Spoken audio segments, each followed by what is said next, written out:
Saksikan.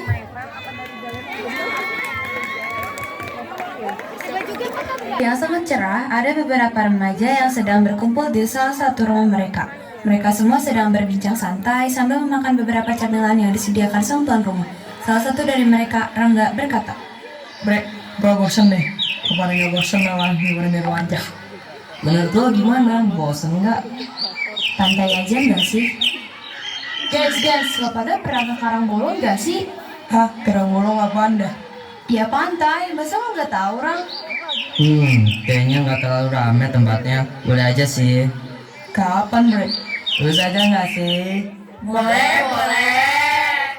Lalu mereka pun berencana untuk berwisata ke Karangbolong. 3 hari kemudian, mereka pun berangkat ke Karangbolong. Sesampainya di Karangbolong, Wah, Masya Allah, pantainya cantik banget. akhirnya sampai juga. Dari tadi gak sampai-sampai, capek banget duduk di mobil lama-lama. Pantainya lumayan cakep sih. Story dulu nggak sih? Wih, selebgram update mulu nih. Pansos dong. Udah Ki, kita mau diem aja di sini. Kita kan bokul. Bokul apaan dah? Bocah kulbet kau. Ah, dia mau bokong. Gue mau update dulu. Sini guys, update. Hai guys, kita lagi di Karangbolong nih. Ada Nanai sama Iras. Halo guys. Ada bokul tuh. Bokul gak diajak. Nay, kok di sana kayak ada panggung gitu? Lihat yuk. Bosen gua di sini. Sana yuk.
Ke Karangbolong aja, bosen gua. Ya udah, ayo. BTW, tarinya bagus ya tadi. Wih, karangnya teger ya koi soyo bentukannya koyong ini. Hahaha. Bora lu orang. Bora. Bora apaan lagi dah? Bocah Nora kan. Ya udah sini gua ceritain sejarahnya. Dahulu kala, terdapat sebuah kesultanan bernama Kartasura. Negeri yang berada di bawah Kesultanan Kartasura ini sangat damai dan tentram. Namun, ketika sang permaisuri menderita sakit yang sangat parah, keadaan kesultanan dan negeri tersebut menjadi goyah. Berbagai tabib telah dipanggil, tapi tidak ada seorang pun yang mampu menyembuhkan penyakit permaisuri.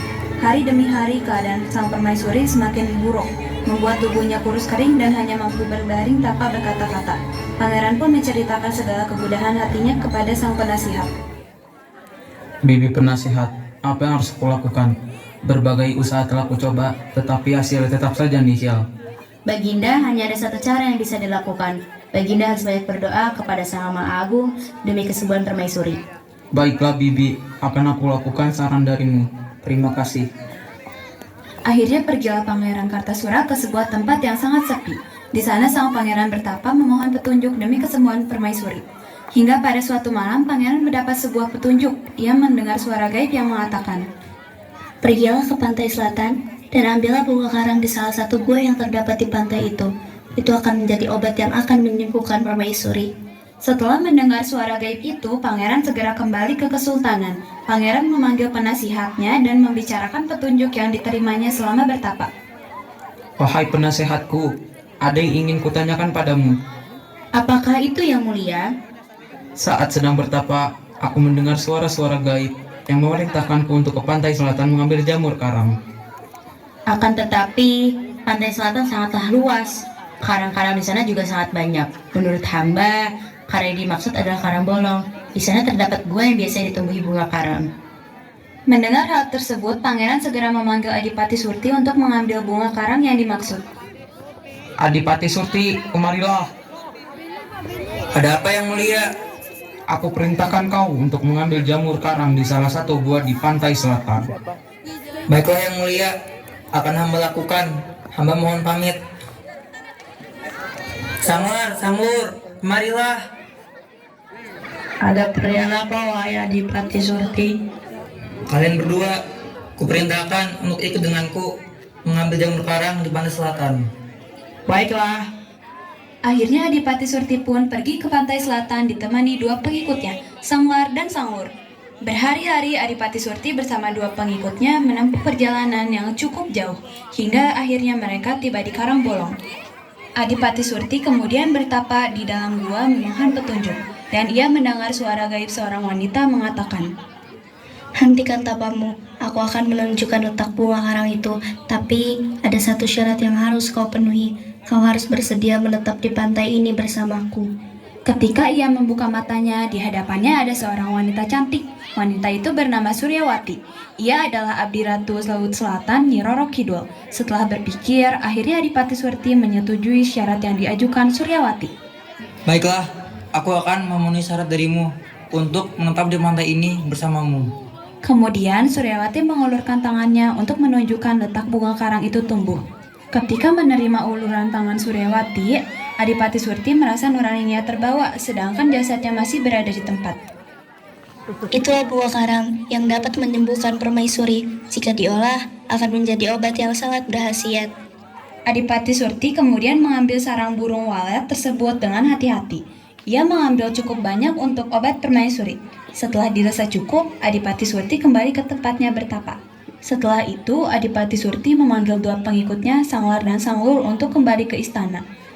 Betapa bahagianya ia karena berhasil menjalankan tugas dengan baik. Baginda, inilah bunga karang yang dimaksud. Jika sarang walet ini diolah, akan menjadi obat mujarab untuk permaisuri. Benarkah? Terima kasih Paman Adipati, kau telah menyelamatkan nyawa permaisuri. Sudah menjadi tugas hamba mengabdikan diri kepada keluarga kesultanan. Jawab Adipati Surti. Lalu sarang burung walet itu diserahkan kepada pembantu istana untuk diolah. Olahan sarang burung walet itu diminumkan kepada permaisuri. Setelah beberapa kali minum olahan sarang burung walet, keadaan sang permaisuri semakin membaik. Permaisuri sudah mampu berbicara dan bahkan menggerakkan tubuhnya. Pangeran Kartasura sangat berbahagia melihat perkembangan yang terjadi pada sang permaisuri. Kian hari kondisi tubuh permaisuri semakin sehat. Rakyat dan keluarga Kesultanan Kartasura menyambut dengan bahagia. Akhirnya pemerintahan kembali berjalan seperti sedia kala. Di tengah kebahagiaan itu, Adipati Surti teringat akan janji yang pernah diucapkannya kepada Suryawati. Ia memohon kepada pangeran untuk pergi meninggalkan istana. Adipati Surti beralasan kepergiannya karena untuk menjaga Karangbolong yang di dalamnya banyak terdapat sarang burung walet. Mendengar hal itu, Pangeran Kartasura sangat sedih harus melepas kepergian Adipati kesayangannya. Seluruh rakyat dan Kesultanan Kartasura melepas kepergian Adipati Surti dengan isak tangis. Adipati Surti adalah orang yang baik hati dan pemberani. Oleh karena itu, ia disukai banyak orang, apalagi jasanya yang telah menyelamatkan nyawa permaisuri. Sanglar dan Sanglur pun ikut serta menemani Adipati Surti pergi ke istana menuju Karangbolong. Setelah beberapa hari, tibalah mereka di Karangbolong. Di sana, mereka mendirikan sebuah rumah sederhana. Tidak berapa lama, Adipati Surti pergi bertapa di dalam gua. Nuraninya pun terpisah dari raganya menemui Suryawati. Aku datang untuk menepati janjiku.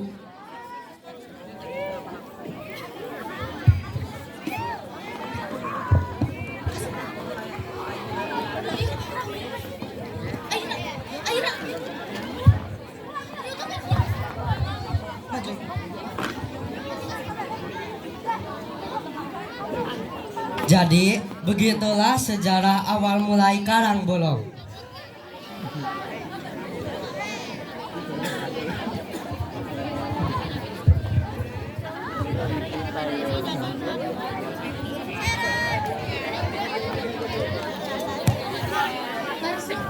Mas,